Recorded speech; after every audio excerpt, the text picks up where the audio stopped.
Welcome to food ফান্ডা।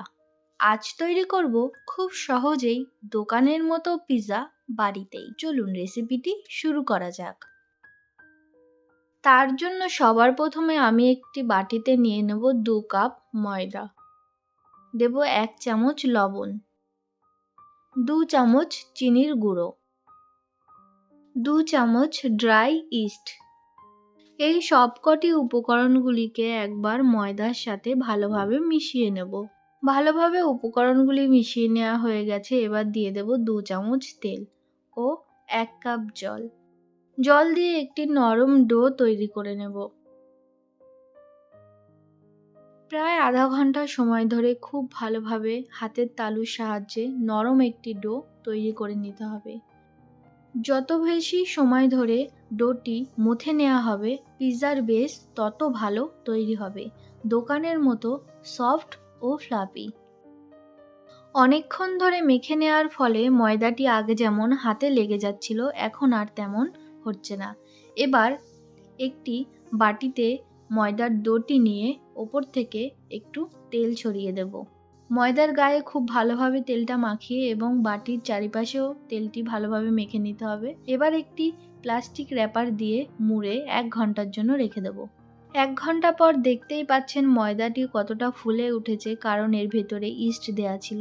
এবার আবারও 10 minute ধরে খুব ভালোভাবে হাতের তালুর সাহায্যে মথে নেব। ওপর থেকে ছড়িয়ে দেব সামান্য ময়দা। ময়দা দিয়ে খুব ভালোভাবে মেখে নেব। পিৎজার ডো আমাদের তৈরি করে নেওয়া হয়ে গেছে। এবার ওপর থেকে ময়দা ছড়িয়ে ভালোভাবে গোল করে বেলে নেব।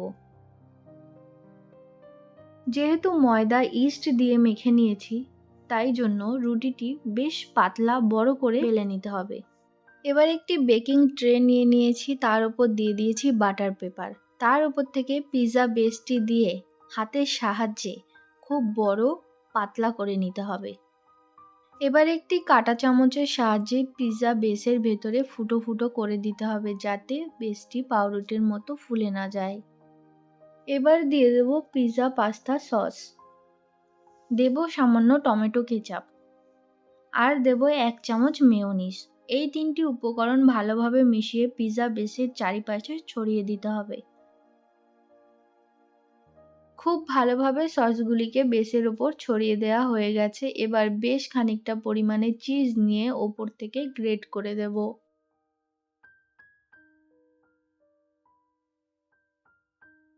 এবার কিউব করে কাটা ক্যাপসিকামগুলিকে পিৎজার ওপরে সুন্দর করে সাজিয়ে দেব।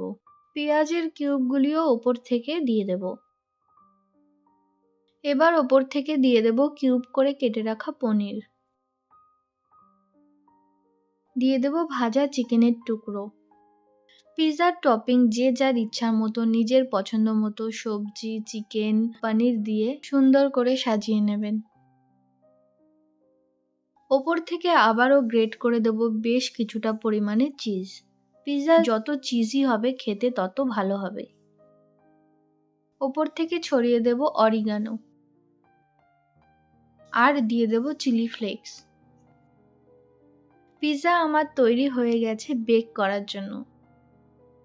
আমি আগে থেকেই ওভেন 200 ডিগ্রিতে 10 মিনিটের জন্য প্রিহিট করে রেখেছি। এবার পিৎজাটি দিয়ে 200 ডিগ্রিতে বেক করে নেব 30 মিনিটের জন্য। 30 মিনিট পর পিৎজা আমাদের সুন্দরভাবে বেক হয়ে গেছে। এবার ওভেন থেকে বের করে নেব। পিৎজাটি দেখে বোঝাই যাচ্ছে পিৎজাটি ওপর থেকে এবং নিচে থেকে কত সুন্দর বেক হয়ে গেছে। এবার পিৎজাটি বের করে সুন্দর করে কেটে আপনাদের দেখাচ্ছি। ভিডিওটি যদি ভালো লেগে থাকে তাহলে অবশ্যই একটি লাইক করবেন। আমার চ্যানেলে নতুন হয়ে থাকলে চ্যানেলটি সাবস্ক্রাইব করতে ভুলবেন না। নতুন নতুন ভিডিও দেখার জন্য অবশ্যই পাশে থাকুন। দেখতেই পাচ্ছেন পিৎজাটি ভেতর থেকে কত সুন্দর বেক হয়েছে। আপনারাও এই একই পদ্ধতিতে পিৎজা তৈরি করুন এবং কমেন্ট করে জানাতে ভুলবেন না কেমন হয়েছে।